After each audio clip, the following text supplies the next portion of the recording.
تاریخ کے اوراق پر جب ہم ماضی کی گہرائیوں میں جھانکتے ہیں تو بابل کی سرزمین پر ایک ایسا نام ابھرتا ہے جو سرکشی، غرور اور باطل کے مظہر کے طور پر یاد رکھا جاتا ہے۔ یہ نام ہے نمرود۔ نمرود ایک ایسا بادشاہ تھا جسے اللہ نے دنیاوی اعتبار سے بے پناہ طاقت، اقتدار اور دولت عطا کی تھی، مگر اس کے دل میں شکر اور عاجزی کی بجائے غرور، تکبر اور سرکشی نے ڈیرے ڈال لیے۔ وہ اپنی بادشاہت کے نشے میں اس حد تک اندھا ہو چکا تھا کہ اپنے آپ کو خدا کہلوانے لگا۔ نمرود کا دارالحکومت بابل تھا، جو اپنی عظیم الشان عمارتوں، سونے کے معبدوں، جادوگری اور بت پرستی کے لیے مشہور تھا۔ اس کی حکومت کا دائرہ بظاہر وسیع تھا، مگر اس کا دل تاریکی پر لبریز تھا۔ کہتے ہیں کہ نمرود کنعان بن کوش بن سام بن نوح علیہ السلام کی نسل سے تھا، یعنی اس کا نسب ان پاک ہستیوں سے جڑا تھا جنہوں نے اللہ کے دین کی بنیاد رکھی۔ مگر نمرود نے اپنی اصل کو فراموش کر کے ابلیسی راستہ اختیار کر لیا۔ اس کے دور میں بت پرستی عام تھی۔ لوگ اپنی حاجات کے لیے پتھروں کو پوجتے، جھکتے اور ان سے فریاد کرتے۔ اسی ظلمات میں اللہ نے اپنی رحمت سے روشنی کا ایک چراغ روشن کیا، حضرت ابراہیم علیہ السلام۔ وہ نوجوان جو فطرت سلیم پر پیدا ہوا، جس کا دل توحید کی روشنی سے منور تھا، جس کی آنکھوں نے زمین و آسمان کے عجائب کو دیکھ کر یہ فیصلہ کیا تھا کہ رب وہ ہے جو ہر چیز کو پیدا کرنے والا ہے، جو ہمیشہ زندہ ہے، جس کا کوئی شریک نہیں۔ حضرت ابراہیم علیہ السلام نے بابل کے لوگوں کو اللہ کی وحدانیت کی دعوت دی۔ انہوں نے دلائل سے سمجھایا کہ جن بتوں کو تم پوجتے ہو یہ نہ سن سکتے ہیں، نہ دیکھ سکتے ہیں، نہ تمہیں نفع دے سکتے ہیں اور نہ ہی تمہیں نقصان پہنچا سکتے ہیں۔ انہوں نے فطرت کی دلائل سے، آسمانوں کے نظاروں سے، سورج، چاند اور ستاروں کی حرکات سے لوگوں کو سمجھایا کہ عبادت کے لائق صرف ایک اللہ ہے۔ اسی وقت حضرت ابراہیم علیہ السلام نے ایک عظیم فیصلہ کیا۔ وہ جانتے تھے کہ اپنی قوم کو ان کے ہاتھوں سے تراشے گئے معبودوں کی بے بسی دکھائیں۔ چنانچہ جب ایک دن شہر خالی تھا اور لوگ کسی تہوار پر نکلے تو حضرت ابراہیم علیہ السلام معبد میں داخل ہوئے۔ انہوں نے ایک ایک کر کے تمام بتوں کو توڑ ڈالا، ان کے ہاتھ، پاؤں اور سروں کو چکنا چور کر دیا، مگر ایک بڑے بت کو چھوڑ دیا اور اس کے کندھے پر کلہاڑی لٹکا دی۔ جب لوگ واپس آئے اور یہ منظر دیکھا تو چیخ اٹھے۔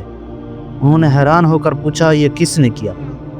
کچھ لوگوں نے کہا، ابراہیم، جو ہمارے معبودوں کی برائی کرتا تھا، یقیناً یہ اسی کا کام ہے۔ حضرت ابراہیم علیہ السلام کو دربار میں بلایا گیا۔ لوگوں نے سوال کیا، ابراہیم، یہ کام کس نے کیا؟ حضرت ابراہیم علیہ السلام نے نہایت حکمت سے جواب دیا، یہ کام تو اس بڑے بت نے کیا ہے، اس سے پوچھ لو اگر یہ بول سکتا ہے تو۔ قوم ششدر رہ گئی، ان کے پاس کوئی جواب نہ تھا۔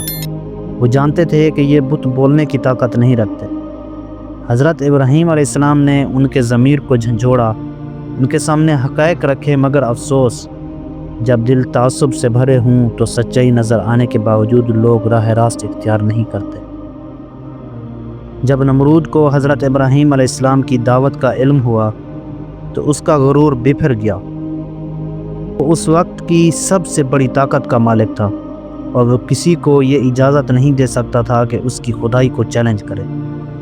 چنانچہ اس نے حضرت ابراہیم علیہ السلام کو اپنے دربار میں طلب کیا۔ قرآن کریم میں سورۃ البقرہ آیت نمبر 258 میں اس واقعے کا ذکر موجود ہے۔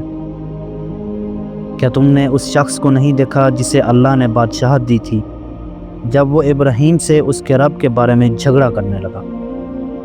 جب حضرت ابراہیم علیہ السلام سے سوال کیا گیا کہ تمہارا رب کون ہے تو انہوں نے نہایت سادہ اور پر اثر جواب دیا، میرا رب وہ ہے جو زندگی دیتا ہے اور موت دیتا ہے۔ نمرود نے اپنی جہالت اور تکبر کا مظاہرہ کرتے ہوئے کہا، میں بھی زندگی اور موت دیتا ہوں۔ اس نے اپنے محل سے 2 قیدی منگوائے، ایک کو قتل کر دیا اور دوسرے کو چھوڑ دیا، یہ کہہ کر دیکھو میں بھی زندگی اور موت پر اختیار رکھتا ہوں۔ مگر حضرت ابراہیم علیہ السلام نے نہایت دانائی سے دوسرا سوال کر کے نمرود کو لاجواب کر دیا، اللہ تو سورج کو مشرق سے نکالتا ہے، تو اسے مغرب سے نکال کر دکھا۔ یہ ایک ایسا چیلنج تھا جس کا نمرود کے پاس کوئی جواب نہ تھا۔ وہ لاجواب ہو کر خاموش ہو گیا۔ یہ لمحہ اس کے غرور کے محل میں پہلی دراڑ تھی، لیکن افسوس، جب دل اندھا ہو جائے تو حق واضح ہونے کے باوجود جھکنے کو تیار نہیں ہوتا۔ نمرود نے حضرت ابراہیم علیہ السلام کی دعوت حق کو مٹانے کا فیصلہ کیا۔ اس نے حکم دیا کہ ایک عظیم آگ تیار کی جائے، ایسی آگ جس کی لپٹیں آسمان سے باتیں کریں۔ مہینوں تک لکڑیاں جمع کی گئیں، ایک اتنی بڑی آگ بھڑکائی گئی کہ اگر پرندے اس کے اوپر سے گزرتے تو وہ جھلس جاتے۔ حضرت ابراہیم علیہ السلام کو منجنیق کے ذریعے اس دہکتے ہوئے الاؤ میں پھینکا گیا، مگر اللہ تعالیٰ نے اپنی قدرت کا جلوہ دکھایا اور آگ کو حکم دیا، اے آگ، ابراہیم پر ٹھنڈی اور سلامتی والی ہو جا۔ یہ اللہ کی شان تھی کہ وہ آگ جو ہر چیز کو خاکستر کرتی تھی ہے، حضرت ابراہیم علیہ السلام کے لیے ٹھنڈی اور رحمت بن گئی۔ لوگ حیرت سے یہ منظر دیکھتے رہ گئے۔ نمرود نے اپنی آنکھوں سے اللہ کی قدرت کا یہ نشان دیکھا، مگر اس کا دل مزید سخت ہو گیا۔ اللہ تعالیٰ نے پھر اپنی حکمت سے فیصلہ کیا، اس سرکش کو نیست و نابود کر دیا جائے۔ چنانچہ اللہ نے ایک نہایت معمولی مخلوق کے ذریعے نمرود پر عذاب نازل کیا، ایک مچھر۔ یہ مچھر نمرود کی ناک میں گھس گیا اور اس کے دماغ میں جا پہنچا۔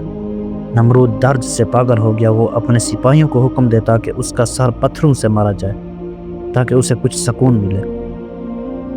ذلت، خواری اور بے بسی کی انتہا یہ تھی کہ دنیا کا سب سے بڑا بادشاہ ایک معمولی مچھر کے آگے بے بس ہو گیا۔ آخرکار نمرود ذلت اور بدترین انجام کے ساتھ مر گیا۔ اس کی سلطنت، اس کی جاہ و جلال، اس کا غرور سب خاک میں مل گیا۔ اس واقعے سے ہمیں یہ عظیم سبق ملتا ہے کہ اللہ کے مقابلے میں کوئی طاقت نہیں۔ جسے غرور لے ڈوبتا ہے اسے اللہ معمولی مخلوق سے بھی ذلیل کر دیتا ہے۔ توحید کی دعوت کبھی دبائی نہیں جا سکتی، کیونکہ یہ حق ہے اور حق غالب آ کر رہتا ہے۔ دنیاوی طاقت، بادشاہت اور فتوحات اللہ کے اذن کے بغیر کچھ بھی نہیں۔ نمرود تاریخ کا ایک زندہ مثال ہے کہ جب انسان اپنی اوقات بھول جاتا ہے اور خدائی کا دعویٰ کرتا ہے تو اللہ اسے ایک لمحے میں مٹی میں ملا دیتا ہے۔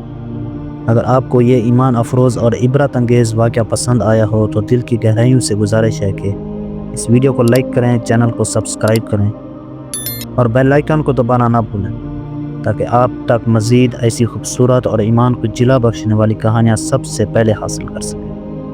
اللہ ہمیں حق بات سننے، سمجھنے اور اس پر عمل کرنے کی توفیق عطا فرمائے۔